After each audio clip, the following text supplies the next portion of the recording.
मला तुम्ही एखादा प्रश्न विचारला तरी चालेल, आपण त्याचं उत्तर मिळतंय का बघूया. पैसे येतात पण जातात पण, हे का होतंय? म्हणजे ह्याचं आन्सर तुम्ही दिलात की कसं जरा प्रेक्षकांनाही रिलेट होईल. ओके. सो फायनान्शियल स्टॅबिलिटी जर आत्ता म्हटलं तर खरोखरच मला आत्ता असं दिसतं आहे, तुम्ही आत्ता अशा मेंटली इमोशनली स्टेजमध्ये आहात की थोडंसं तुम्हाला तुम्ही आता जे सांगितलं ते कुठे ना कुठे मी सांगेल की 99% ते बरोबर आहे. श्री स्वामी समर्थ.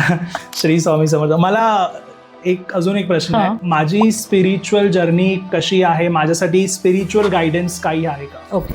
बऱ्याच लोकांना ना प्रॉब्लेम्स असतात रिलेशनशिपमध्ये, लग्न नाही जुळत आहे कुणाचं, ह्याचे पण आन्सर्स आपल्याला मिळतात इथे. हो, मी जेव्हा एखाद्याबद्दलचा प्रश्न विचारते तेव्हा त्याची एनर्जी रीड करून ती कार्ड्स मला उत्तरं देतात. तो किंवा ती आपल्याबद्दल काय विचार करते, तो किंवा ती आपल्याबद्दल काय विचार करते, तो आता मी सोडून अजून कोणाबरोबर इन्व्हॉल्ड आहे का, एक्स आहे तो परत येईल का, हे सगळे प्रश्न मला येतात आणि येस आपल्याला परफेक्ट त्याच्यातनं उत्तरं मिळत जातात. शेवटी आपण बोलतो ना, स्ट्रेस काढतो आपण कुठे? घरात. की ज्या पण गोष्टी आहेत त्या आपण घरात, सो ते पण त्या एनर्जीमध्ये आहेत. सो त्यांना हे फील होत असतं आपले प्रॉब्लेम जे आहेत ते. येस येस, त्यांना व्यवस्थित ते कळतं काय प्रॉब्लेम चालू आहेत, का चालू आहेत, काय गोष्टी जर त्यांनी घरातल्या क्लिअर केल्या किंवा कुठल्या गोष्टींवर त्यांनी काम केलं तर त्यांचा हा प्रॉब्लेम सुटणार आहे. हे इतक्या लेवलचं ते आपल्याला गाईड, त्यांना सोल्युशन माहिती असतं. येस, त्यांना 100% सोल्युशन माहीत असतं. तर त्या वास्तूनी मला काय सांगावं की प्लीज या घरातल्यांना सांग की जरा घर स्वच्छ ठेवा. ओके. ह्या घरामध्ये रोज छान व्यवस्थित झाडू पोछा आपण म्हणतो ते करा, जाळी जळमट काढा, पसारा ठेवू नका. एवढं जरी केलं ना तरी मी खूप काही यांना देऊ शकतो. त्याचं कुठलं चक्र ब्लॉक आहे, त्याला पुढे त्याच्यात नेम फेम सक्सेस आहे का नाही, या एवढ्या सगळ्या गोष्टी आपल्याला टॅरोमधनं कळतात. त्याच्यामुळे जॉबसाठी आलं तर आधी जॉब का नाही त्याला अपॉर्च्युनिटी येते. इव्हन टॅरो कार्ड्समधनं त्याची कुठली दिशा ब्लॉक आहे आणि वास्तूपर्यंत सुद्धा आम्हाला सांगता येतं. अच्छा.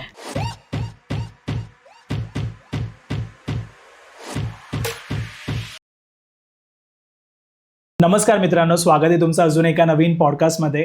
तर आजच्या पॉडकास्टचे जे गेस्ट आहेत त्यांचं नाव आहे अश्विनी जोशी मॅम. आणि मागे एक पॉडकास्ट झाला होता, त्यामध्ये खूप छान तुमचे कॉमेंट्स आहेत आणि खूप छान व्ह्यूज आलेत त्या पॉडकास्टला. तसंच आजचाही पॉडकास्ट होणार आहे. आजच्या पॉडकास्टमध्ये मॅम टॅरो आणि टेलिपॅथी या 2 विषयांवरती आजचा हा पॉडकास्ट होणार आहे.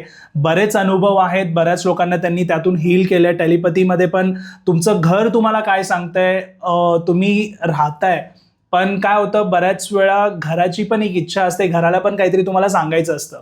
ते पण गोष्टी म्हणजे ते पण कशा प्रकारे तुम्हाला घराचे काय प्रश्न आहेत वगैरे ते सगळ्या गोष्टी आजच्या पॉडकास्टमध्ये तुम्हाला कळणार आहे. कशा वेने टेलिपॅथी ही वर्क होते. मॅमचा 8 वर्षांचा एक्सपिरियन्स आहे आणि आज टॅरोपासून आपण सुरू करणार आहोत. नमस्कार मॅम. श्री स्वामी समर्थ. श्री स्वामी समर्थ. स्वागत आहे तुमचं आपल्या पॉडकास्टमध्ये. मागे पॉडकास्ट जो झाला होता खूप छान कॉमेंट्स आहेत लोकांचे आणि आजचाही पॉडकास्ट आपण जरा काहीतरी वेगळा म्हणजे टॅरोवरती करणार आहोत. पहिले तर टॅरो रीडिंग म्हणजे काय एक्झॅक्टली आहे हे आधी सांगा मला. ओके. टॅरो रीडिंग करण्याच्या आधी टॅरो काय आहे हे मी तुम्हाला ॲक्च्युली दाखवते. ओके. मला तुम्ही एखादा प्रश्न विचारला तरी चालेल, आपण त्याचं उत्तर मिळतंय का बघूया.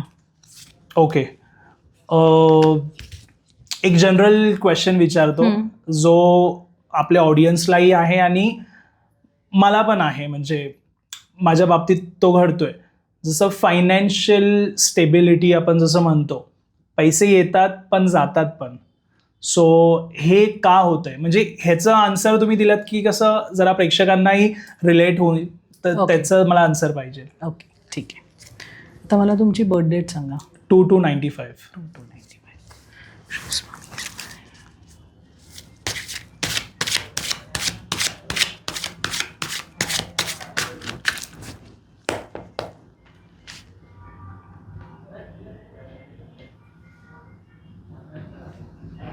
सागर पवार ना? सॉरी. करेक्ट.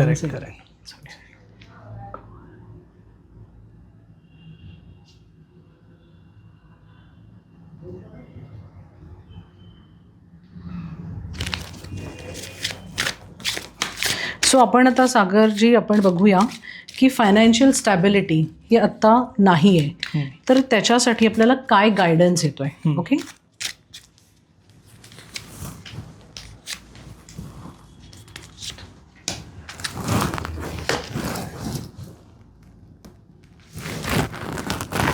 ओके.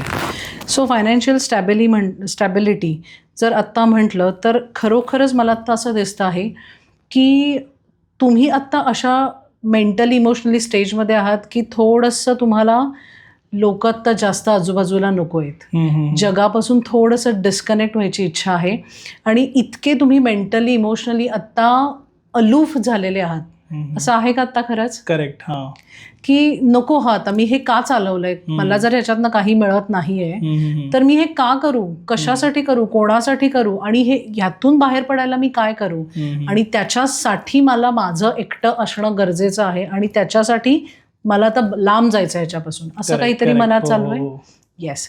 सो मी असं म्हणू शकेन की येस, तुमची आत्ता ही मेंटल स्टेट आहे आणि आत्ता सध्या थोडंसं आपण असं म्हणू शकतो की शनीची ही दृष्टी किंवा शनीच्यामुळे ही विचारधारणा तुमची झालेली आहे. हा बिलीफ तुमच्या मनात आलाय की नाही, मला आता हे सगळं हे मी करतोय ते आता मला ह्यातनं काहीच मिळत नाही, त्यामुळे मी आता लांब जातोय. तर हे थोडंसं शनीचा परिणाम झालेला आहे. पण लेट मी क्लिअर दिस की हा काहीच म्हणजे 21 दिवस ते 2 महिन्याचा हा कालावधी असणार आहे की ज्याच्यामध्ये तुम्हाला असे थॉट्स यायची शक्यता आहे किंवा तुम्ही असं वाटतंय तुम्हाला की लोकांची आता भेटायला नकोय, माझा मी एकटा राहणं गरजेचं आहे. आता पुढचं, येस, आता मला पुढच्या कार्डमध्ये असं लक्षात येतं आहे की येस, तुम्हाला पुढे जाऊन खूप छान मिळणार आहे जे तुम्हाला हवं आहे ते. पण त्याच्या आधी थोडंसं काय झालेलं आहे की तुम्ही खूप जास्त सेल्फ डाऊटमध्ये गेलेला आहात की मी करू शकेल का, मी करू शकतोय का नाही, मला जमतंय का नाही, किंवा मी जे करतोय ते मी योग्य दिशेला आहे ना. खरं सांगायचं तर तुम्ही आता वेल प्रिपेअर्ड आहात. तुमचं नॉलेज, तुमचा अभ्यास, तुम्ही आता तुमच्या करिअरच्या दृष्टीने, सक्सेसच्या दृष्टीने जी काय पावलं उचलताय ती सुद्धा ॲक्च्युली खूप छान आहेत.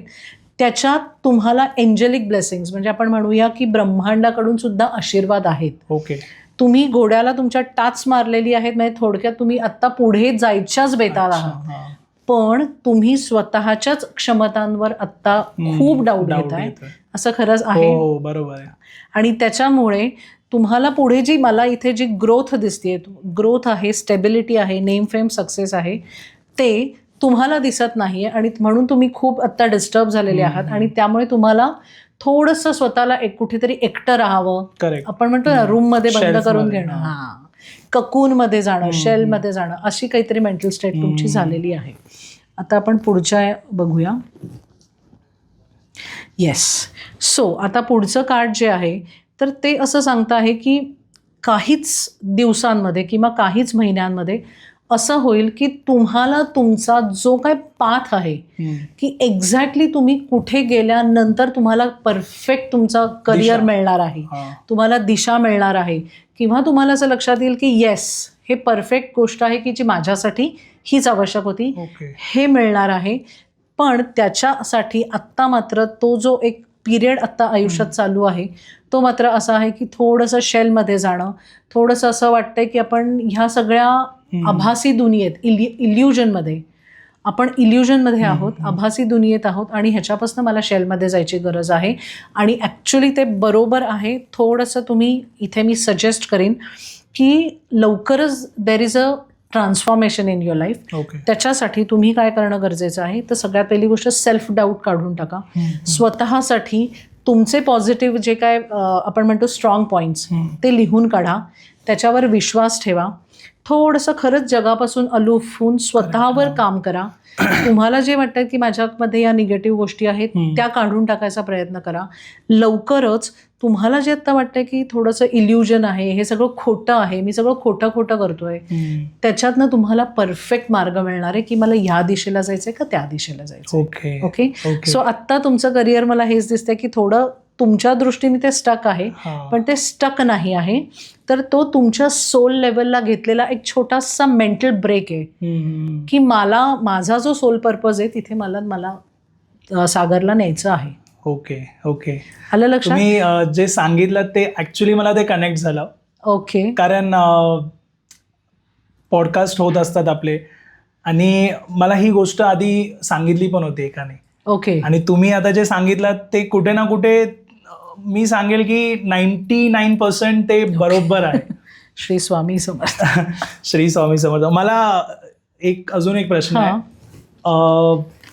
तुम्ही सांगितलात की युनिवर्स पण तसं मला साथ देतोय, तर माझी स्पिरिच्युअल जर्नी कशी आहे, माझ्यासाठी स्पिरिच्युअल गायडन्स काही आहे का? Okay okay. तुम्ही कुठल्या स्वामींना? स्वामी समर्थ आहेत, नीम करोली बाबा आणि हनुमानजी. ओके ठीक आहे.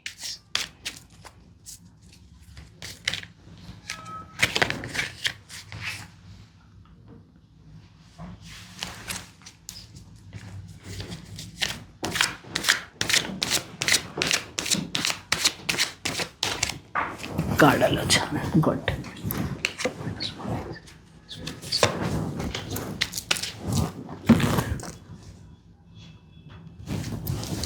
सो पहिलं कार्ड आपल्याला आलं होतं. येस.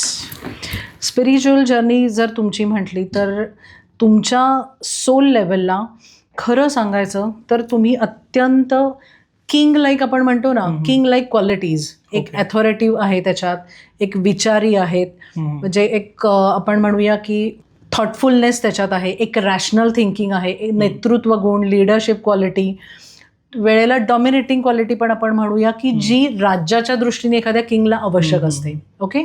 या सगळ्या क्वालिटीज आहेत.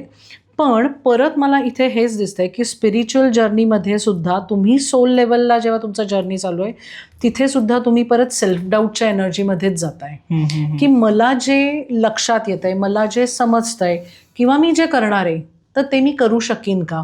किंवा तुम्हाला जर एखादं तुमच्या स्पिरिट गाईडकडनं किंवा युनिव्हर्सकडनं एखादा जर मेसेज आला तर तो तुम्ही रिसीव्ह करायच्या ऐवजी तुम्ही सेल्फ डाऊटमध्ये जाताय अननोईंगली किंवा without knowing your capacity.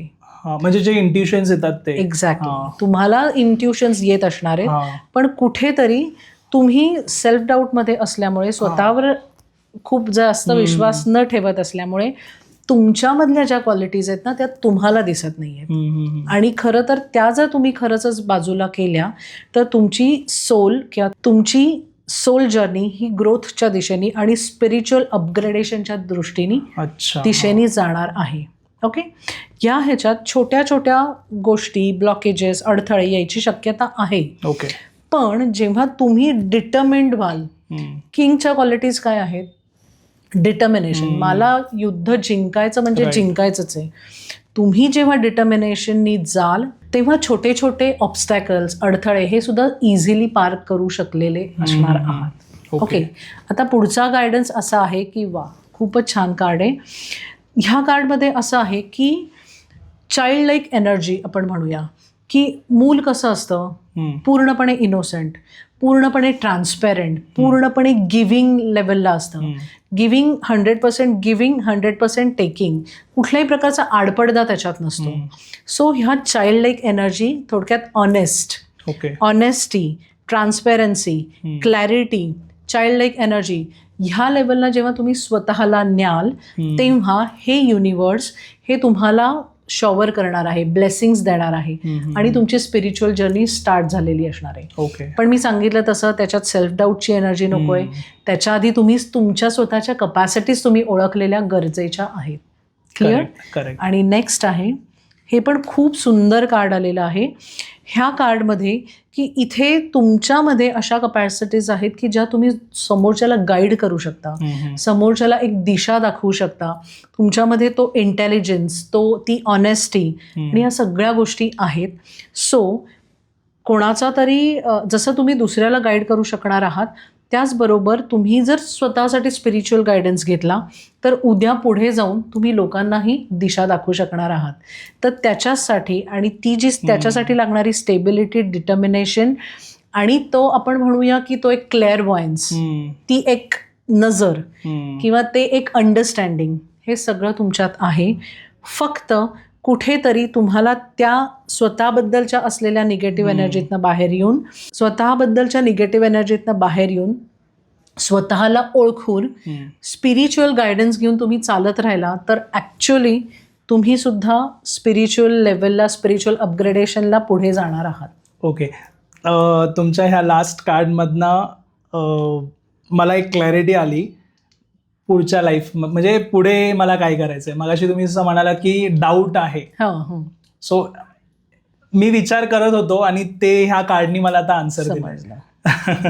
So थोडक्यात टॅरो कार्ड्स जी आहेत तर ती टॅरो कार्ड्स आपण म्हणूया की ती आपल्याला फ्युचर नाही सांगत की तुमच्या आयुष्यात हे होणार आहे, तुमच्या आयुष्यात ते होणार आहे, नाही. तर टॅरो कार्ड्स ही डिवाइनली गायडेड कार्ड्स आहेत. ओके. खूप अनेक वर्षापूर्वी, म्हणजे तुम्ही म्हणू शकता साधारण 1700 इटली वगैरे या देशांमध्ये ही कार्ड्स गेम कार्ड्स म्हणून खेळली जायची. पण त्याच्यानंतर तिथे असं लक्षात, हे राजे आणि राण्या वगैरे हे सगळे खेळायचे. तर तिथे त्यांना लक्षात आलं की ह्या कार्ड्समधनं फक्त खेळण्याच्या ऐवजी सुद्धा काहीतरी कनेक्शन येत आहे, काहीतरी एनर्जी लक्षात, काहीतरी मेसेज येतोय, स्पिरिच्युअल कनेक्शन त्यांच्या लक्षात आलं. आणि मग हळूहळू जसा तो अभ्यास पुढे पुढे येत गेला तसं अर्ली 1900 ह्या कार्डचा स्पिरिच्युअल गायडन्स म्हणून वापर केला जाऊ लागला. ओके. सो ही कार्ड्स जी आहेत तर ती कार्ड्स ही डिवाइनली गायडेड आहेत, मी तुम्हाला सांगितलं. तर ह्या कार्डमधली एनर्जी ही माझी एनर्जी थ्रू युनिवर्स कनेक्ट होते. ओके. आणि मग मी जेव्हा एखाद्याबद्दलचा प्रश्न विचारते तेव्हा त्याची एनर्जी रीड करून ती कार्ड्स मला उत्तरं देतात.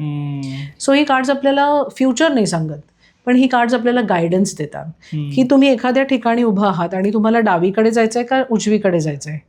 तर ही कार्ड्स तुम्हाला सांगतात की डावीकडे गेलात तर तुम्हाला हे फळ मिळेल, उजवीकडे गेलात तर हे फळ मिळेल. ओके. मग आपल्याला काय हवं आहे तो आपला डिसिजन आहे. ओके.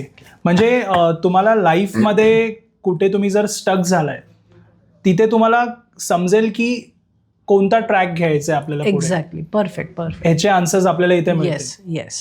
बऱ्याच लोकांना ना प्रॉब्लेम्स असतात रिलेशनशिपमध्ये, लग्न नाही जुळत आहे कुणाचं, तर ह्याचे पण आन्सर्स आपल्याला मिळतात इथे. हो. सो तुम्हाला गंमत सांगते, तर तुम्ही लग्नाबद्दल विचारलं तर माझ्याकडे असे बरेच लोक येतात ज्यांचं लग्नाच्या दृष्टीने जमत नाही आहे. तर मी तुम्हाला सांगितलं तसं की मी टॅरोमधनंही बघते, ऑरा स्कॅनिंगमधनंही बघते. तर एक किस्सा सांगते की तेव्हा माझ्याजवळ कार्ड्स होती, माझा स्कॅनर नव्हता. तर एकांनी मला विचारलं त्यांच्या भाचीसाठी की तिचं लग्नच जमत नाही, आता ती 32-33 वर्षाची आहे, तर प्लीज बघा ना काय सोल्युशन्स काही वगैरे. तर मी म्हटलं ठीक आहे आपण टॅरोमधनं बघूया. तर तिला म्हटलं की हिला आत्ता यावर्षी योग आहे तर तुम्ही हरकत नाही. आणि मग तिला त्या कार्डवरनं जी काय रेमेडीज आल्या होत्या स्कॅन करून मी तिला त्या रेमेडीज सांगितल्या. हे झालं, म्हणजे हे आपण समजूया की हे सकाळी झालं. त्याच दिवशी दुपारी माझं अजून एक कन्सल्टेशन होतं. तर त्याच्यामध्ये त्या क्लायंटचा भाचा होता, त्याचं लग्न जमत नव्हतं आणि तोही असा 34-35 वर्षाचा. आणि त्यांनी जस्ट विचारलं की तुम्ही जरा बघाल का ह्याचं वगैरे. तर तेव्हाही असंच झालं की कार्ड्स होती बरोबर. मी कार्ड्समधनं बघितलं आणि म्हटलं ह्याचं या वर्षात आहे, योग आहे ह्याला. आणि मग सहजच काही वेळेला काय होतं की आपण जेव्हा काम करत असतो ना आपल्याला एनर्जीज खूप मदत करतात. युनिव्हर्सल एनर्जीज, या ब्रह्मांडाच्या ऊर्जा आपल्याला खूप जास्त अलर्ट करतात किंवा मेसेजेस देतात. सो मी अगदी सहज म्हणून सकाळी आलेल्या त्या मुलीचं आणि ह्याचं असं दोघांची कार्ड्स मॅच करून बघितली. तर मला असं आलं की 100% कॉम्पॅटेबिलिटी आहे आणि 100% यांचं जमतंय. मग मी ते जे कोण होते त्यांना सांगितलं की तुमच्या भाच्यासाठी मी एक नंबर देते, त्यांना तुम्ही फोन करून बघा. आणि सेम त्या क्लायंटला सांगितलं की माझे असे असे क्लायंट्स आहेत तर त्यांचं असा असा भाचा आहे, त्यांना नंबर दिला. आणि गंमत सांगते की त्या दोघांचं लग्न ठरलं आणि मी सांगितलेल्या त्या वर्षात त्यांचं लग्न झालं. अच्छा. म्हणजे ते मॅच झालं तसं. मॅच झालं. अजून एक असाच किस्सा की एक ओळखीच्या होत्या, तर म्हणजे ती मुलगी तिने स्वतः 28-29 वर्षाची, तर तिने मला विचारलं की मॅडम माझं लग्न जमत नाही आहे तर मी काय करू त्याच्यासाठी. किंवा तर मी कार्ड्समधनं, तेव्हा पण कार्ड्समधनं बघितलं होतं. तर तिला म्हटलं की तुझं साधारण पुढच्या 6 महिन्यात मला लग्न दिसतंय. आणि मग मुलाचं मी तिला वर्णन केलं होतं की मुलगा आउट ऑफ इंडिया असेल, नंतर पाण्याजवळ त्याचं घर असेल आणि उंच असेल. पर्सनॅलिटी त्याची कार्ड्सवरनं साधारण मला जी लक्षात आली ती मी डिस्क्राईब केली तिला. तर खरंच तिचं तसं लग्न 6 महिन्यात जमलं. लग्न अजून तिचं एक पुढे 3 महिन्यांनी झालं. पण 6 महिन्यांनी साखरपुडा झाला. मुलगा आउट ऑफ इंडिया म्हणजे US मधला शिकागोचा होता आणि त्याच्या घरातली खिडकी उघडल्यावर मागे मिशिगनचं लेक होतं. ओके. तर ते इतकं ॲक्युरेट आपल्याला कार्डमधनं सांगता येतं. आता मला परत हेच म्हणायचं की ते फ्युचर नाही सांगत, पण तुमची करंट एनर्जी ते रीड करतं आणि त्याच्यावरनं पुढचा गायडन्स ते आपल्याला देतं की ह्या स्पॅनमध्ये अशा टाईपचं होऊ शकणार आहे, असा मुलगा असणार आहे. आणि आतापर्यंत असं झालंय की ते सगळं मॅच होत गेलेलं आहे. तर मॅम, रिलेशनशिपची दिशा आपल्याला समजते का टॅरोने?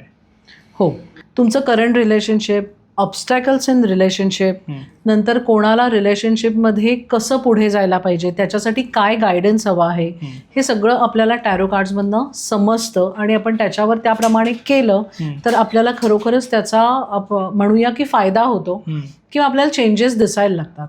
अच्छा. तो किंवा ती आपल्याबद्दल काय विचार करते?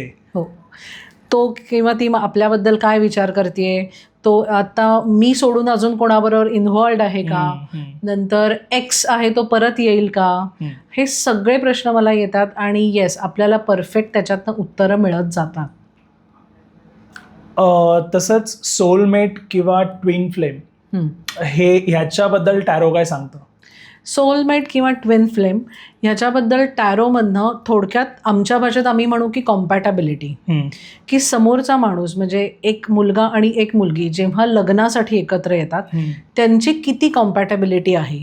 मग ती स्वभावाची असेल, वेगवेगळे आवड निवड असेल, नंतर करिअरमधली असेल, कुठलीही असेल, त्यांची कॉम्पॅटॅबिलिटी आपण चेक केली जाते. म्हणजे हाच सोलमेट आहे किंवा ही त्याची ट्विन फ्लेम आहे. ह्याच्याही पेक्षा सुद्धा महत्त्वाचं काय असतं तर ते एकत्र आल्यावर त्यांचा ऑरा एकत्र कॉम्पॅटिबल आहे का नाही. करेक्ट. सो हे आपण ह्याच्यावर जास्त भर देतो. ओके. तसंच ब्रेकअप नंतर टॅरो मदत करतं का? हो, ब्रेकअप नंतर तुम्हाला गायडन्ससाठी टॅरो खूप छान मदत करतं. कारण तुमचा आधी फोकस कुठे होता, तुम्ही कसे चुकलात किंवा तुम्ही चुकलात का समोरच्याची चूक आहे, आणि तुमचा आता हार्टब्रेक झालेला आहे तर तो हार्टब्रेक तेवढा लेवलचा करून घ्यायची आवश्यकता आहे का, हे तुम्हाला मेन टॅरो कार्ड सांगतं. की एखादा माणूस, जसं तुम्ही मगाशी विचारलात की ट्विन फ्लेम किंवा सोलमेट, तर टॅरो कार्ड तुम्हाला तेच सांगतं की तो माणूस तुमच्या कॉम्पॅटिबल होता का नाही, आणि त्यामुळे ब्रेकअप नंतर तुमचा फोकस कसा पाहिजे, तुम्ही कसे स्वतःला बाहेर काढाल, हे बरोबर सांगतं. याचबरोबर टॅरो कार्ड असंही सांगतं की येस, आत्ता तर तो ब्रेकअप झालेला आहे, पण थोडंसं थांब, काही दिवसात, काही महिन्यातच तो परत येईल. ओके. हेही टॅरो कार्ड तुम्हाला सांगतं आणि ते खरंही होतं. कारण मी परत तेच सांगते की टॅरो कार्ड ही आपली एनर्जी कॅच करतं आणि त्याच्याप्रमाणे आपल्याला ते गायडन्स देतं. करेक्ट.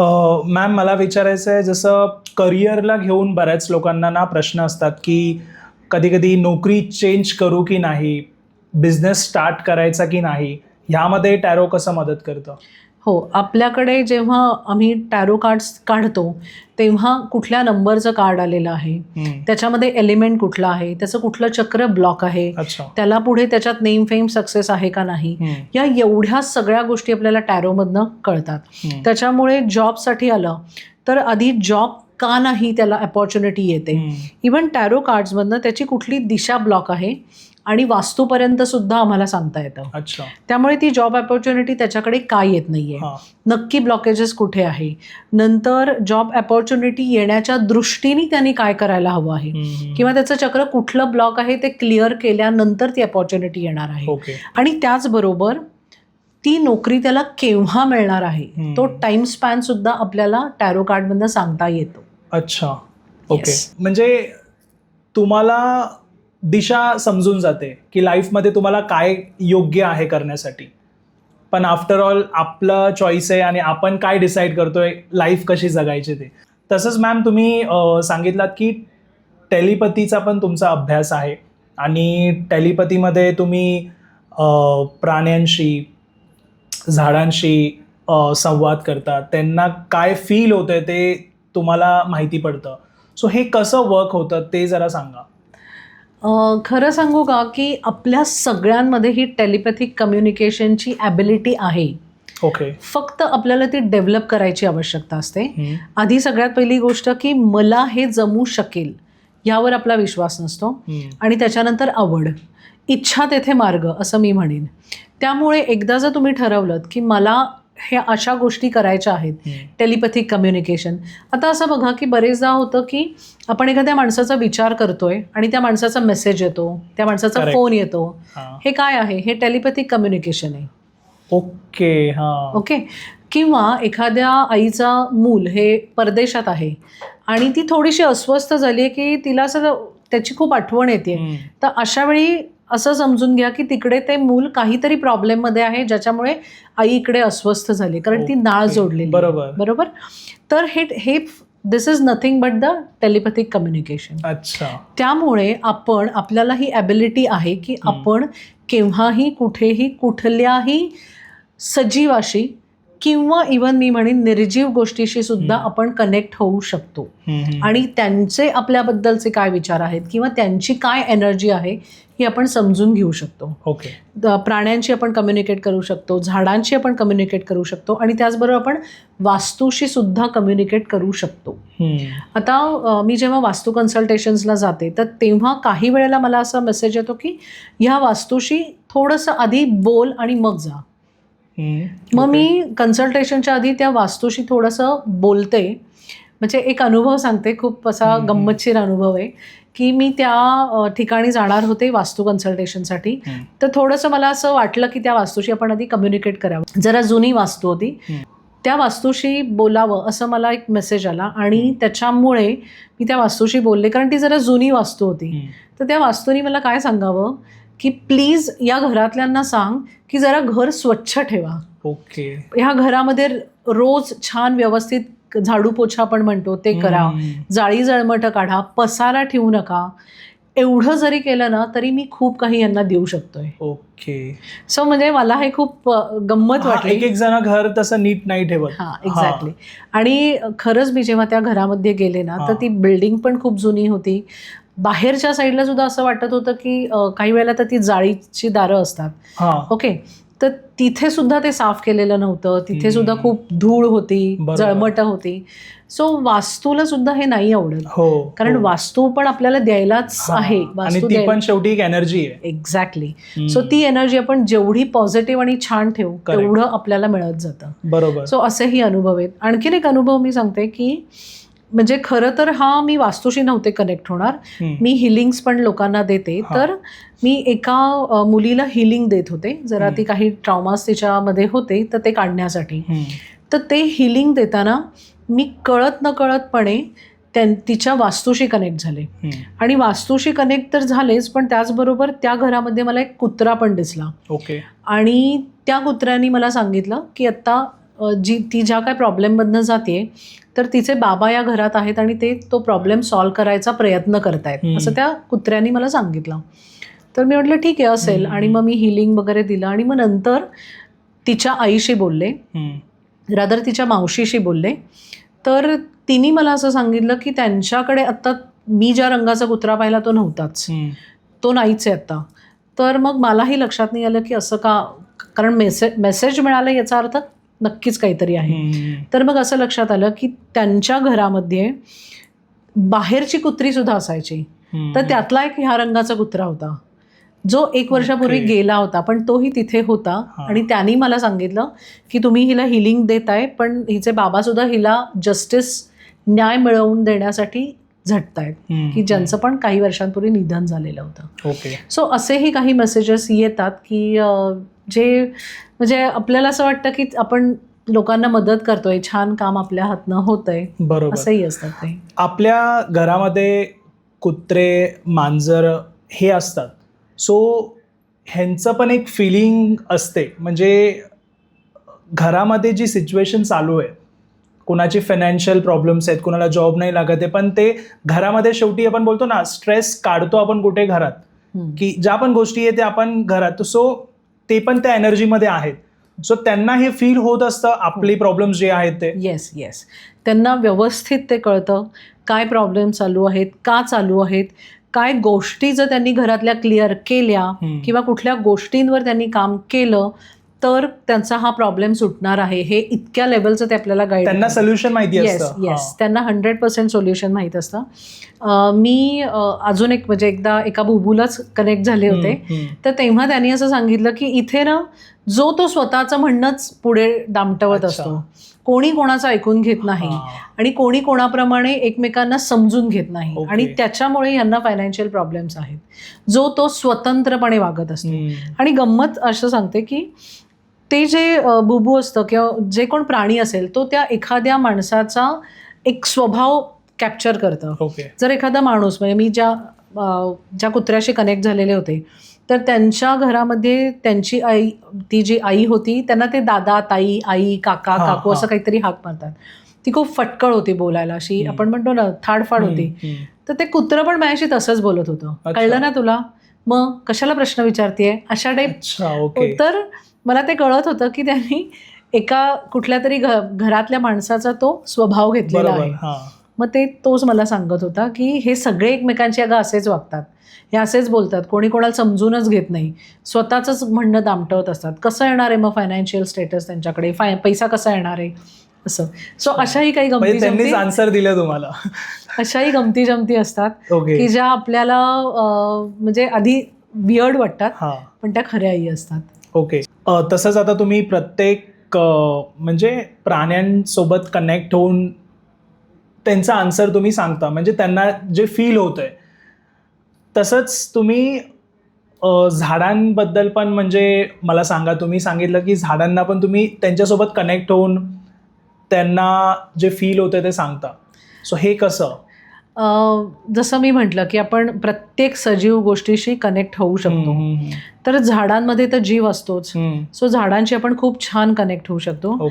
मी एकदा एका झाडाशी कनेक्ट झालेले होते, तुळस होती.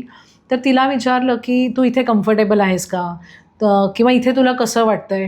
तर ती इतकी छान बोलत होती माझ्याशी. तिने सांगितलं की मी इथे खूप मस्त आहे, मी इथे असल्यामुळे सगळ्या लोकांना माझ्यामुळे प्रोटेक्शन मिळतंय. तर खरं सांगायचं तर तुळस आपण त्याच्यासाठी लावतो की घरातली निगेटिव्हिटी जाण्यासाठी. तर तिने बरोबर ते मला सांगितलं. मग तिला मी एकदा विचारलं की तुला काय त्रास होतोय का, तर ती म्हणाली अगं हो ना, या दोन्ही बायका आहेत ना, त्या सकाळी इतक्या कलकल करतात आणि मग ताई त्यांना सारखी रागवते. मग मला असं लक्षात आलं, म्हणजे त्या ज्यांनी मलाकडे बोलायला सांगितलं होतं त्या म्हणाले की हो, त्यांच्या इथे 2 बायका आहेत, तर ती गच्ची सगळी झाडत असतात आणि त्या दोघी एकमेकींची गप्पा मारतात. पण त्या गप्पा अशा पद्धतीने मारतात की त्या तुळशीला ते कलकल वाटतं. अच्छा, बरोबर. आणि त्यासारख्या ती गप्पा मारत काम करतात, म्हणून त्या ताई त्यांना रागवत असतात की कामाकडे लक्ष द्या. तर हे मला तुळशीने सांगितलं. आणि हे म्हणजे मला खूप गंमत वाटली की आपल्याला इतक्या छोट्या गोष्टी.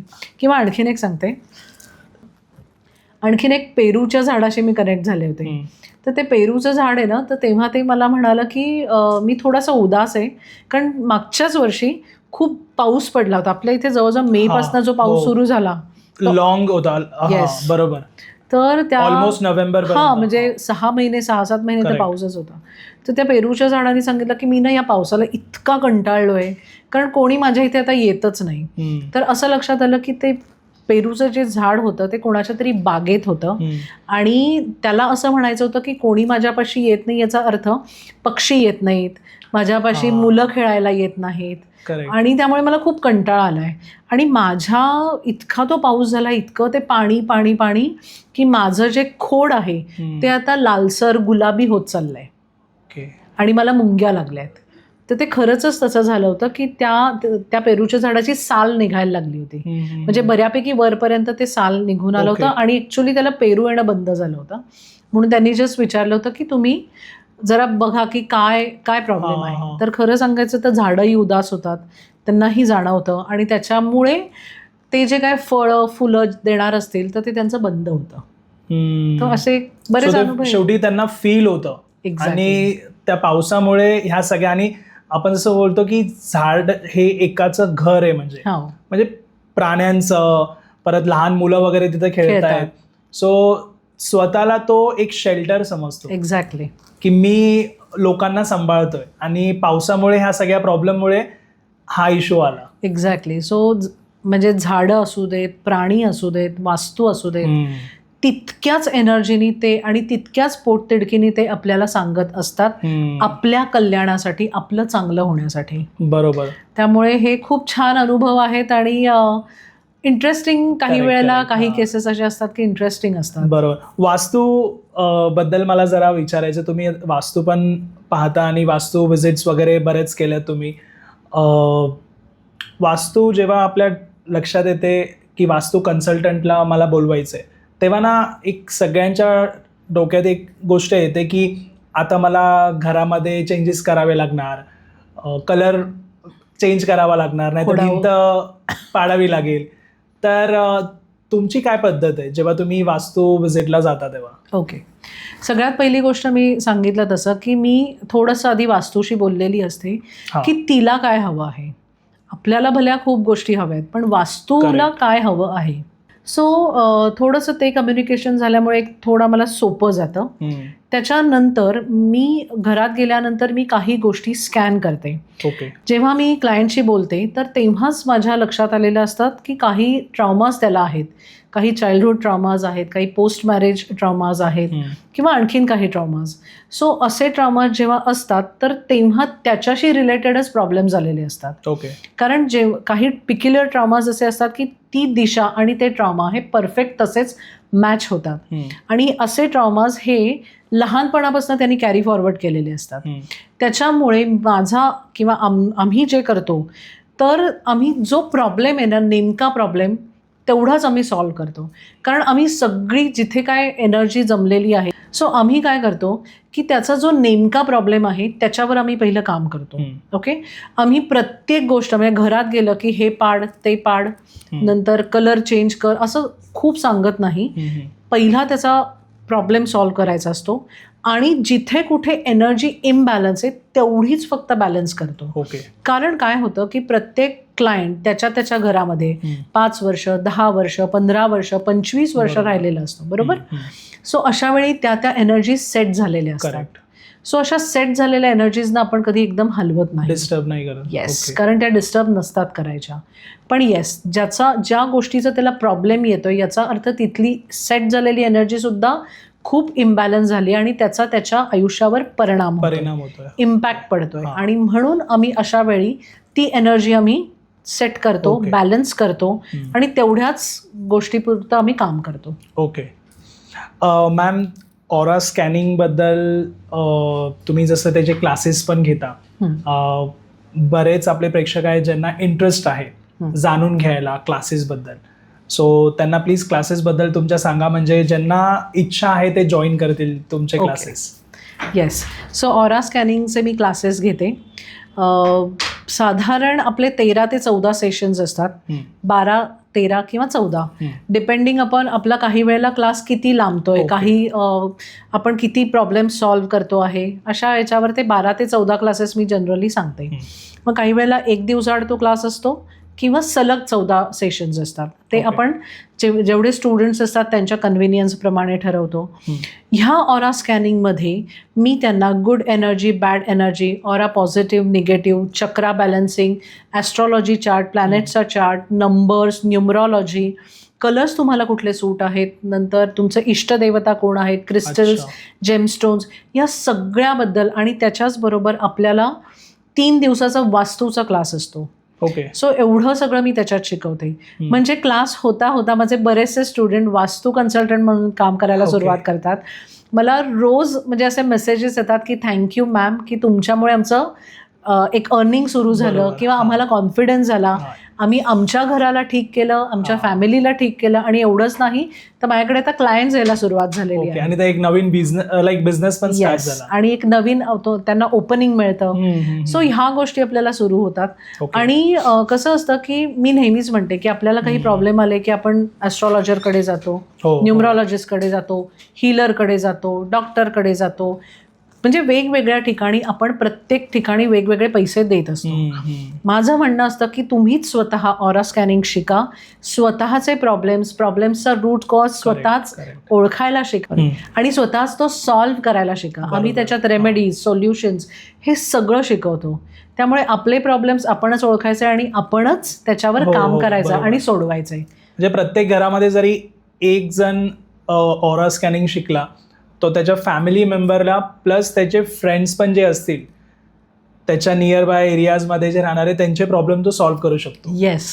आणि ऑरा स्कॅनिंग आपण 1 to 1 करू शकतो, ओके. आपण ऑनलाईन करू शकतो, किंवा आपण फोटो मागवून सुद्धा त्याचा ऑरा स्कॅन करू शकतो. ओके. सो आपल्याला इतक्या प्रकारे ऑरा स्कॅनिंगची मदत होते आणि आपल्याला आपल्या आयुष्यात जे काय हेल्थ, वेल्थ, रिलेशनशिप आणि करिअर, मनी प्रॉब्लेम्स ह्याच्याशी रिलेटेड जे काय प्रॉब्लेम्स आहेत त्याच्या ॲक्च्युअल रूट कॉजशी, मुळाशी जाऊन आपल्याला प्रॉब्लेम नेमका कळतो आणि Correct, तो आपण correct. सॉल्व्ह करायला शिकतो. बरोबर.